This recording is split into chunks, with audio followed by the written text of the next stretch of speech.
सखी तो बोले सतावे दोनों तरफ सखी। अब का करी हो ए हो केतन देखिया पर भरीले बरफ सखी तो बोले सतावे दोनों तरफ सखी।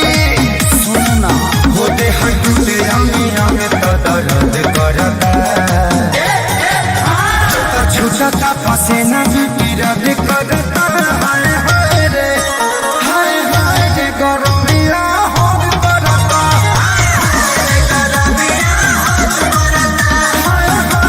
गरमिया हद करता।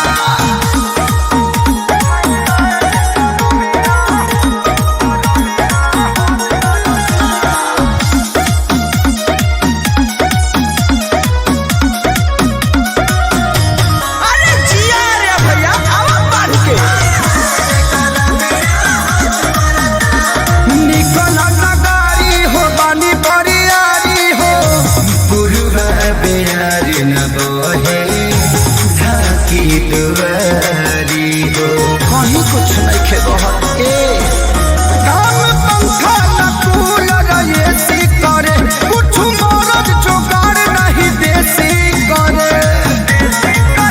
गरम भइल जवानी गरज करता छूटता पसीना ब्यूटी रद करता।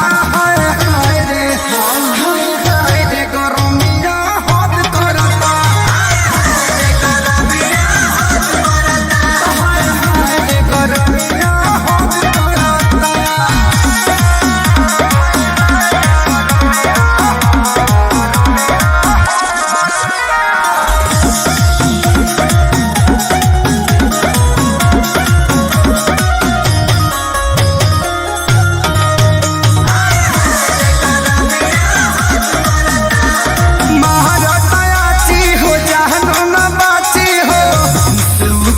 जवानी के हरियर गाछी।